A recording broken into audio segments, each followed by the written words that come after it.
Good afternoon, I'm Sean Yao, and this is One News Now. Agricultural group CNAG welcomes the plan of the Marcos administration to purchase fertilizers via government-to-government deal.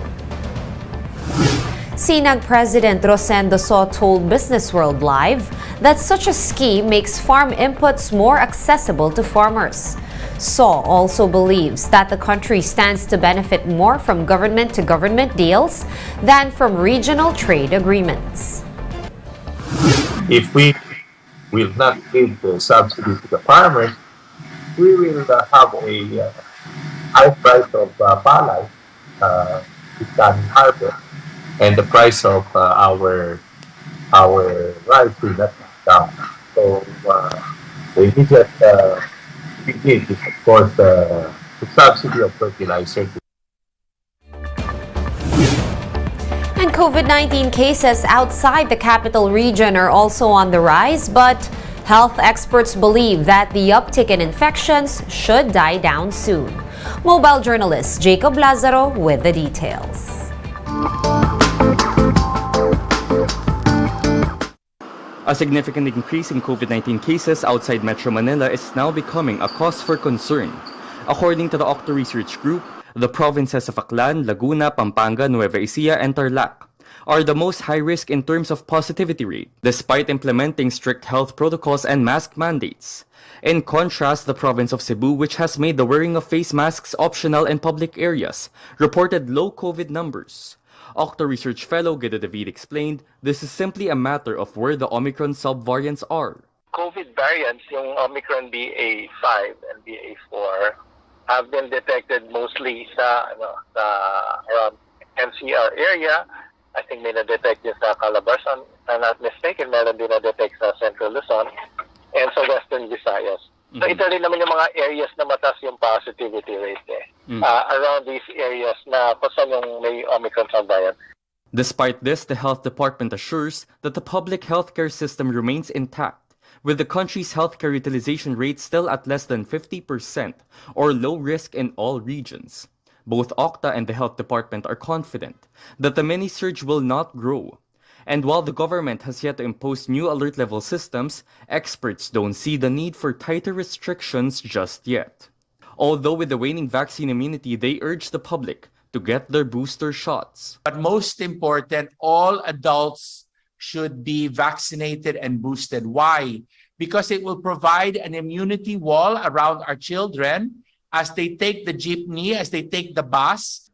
Looking past the surge, Octa also urges the new administration to institutionalize a science advisory group, pulling the greatest scientific minds from different fields of science to closely work with the president to ensure that government policies are driven by science. Mobile journalist Jacob Lazaro, we are One News. We're gonna pause for a quick break, but we will be back with more stories after that. Stay with us here on One News.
You're still watching One News Now. I'm Sean Yao.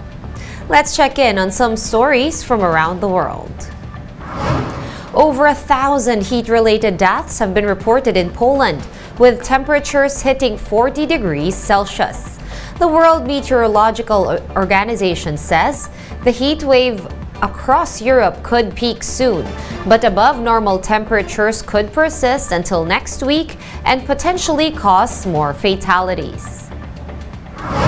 And there has been some progress in the talks between Russia and the Ukraine on the safe passage of grain. Turkish President Tayyip Erdogan has been mediating between the warring countries and recently met with Russian President Vladimir Putin to secure an agreement for millions of tons of grain to securely pass through the Black Sea. Let's now take a quick look at today's other top stories. Around 600,000 more four-piece beneficiaries are expected to be removed from eligibility as the Social Welfare Department continues to review and purge the list. This is on top of the 1.3 million beneficiaries already delisted, as they do not qualify as part of the poorest families in the country. LTFRB Chairperson Cheloy Garafil said 35 public transport routes near universities will be reopened before school starts. The agency said all routes that were suspended during the pandemic could reopen by 2023. And Filipino-American guard Jordan Clarkson is expected to play for Gilas Pilipinas in the fourth window of the FIBA World Cup Asian qualifiers next month. Program Director and Head Coach Chot Reyes says if Clarkson is able to suit up for the Philippines, he will be considered a naturalized player. Clarkson, who plays for the Utah Jazz in the NBA, had played for Gilas in the 2018 Asian Games. For more updates, visit News 5, The Philippine Star, and Business World online.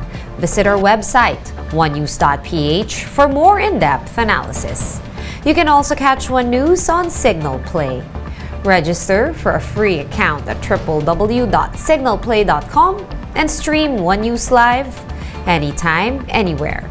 Masks on, wash hands, and stay safe, Philippines. I am Sean Yao. We are One News.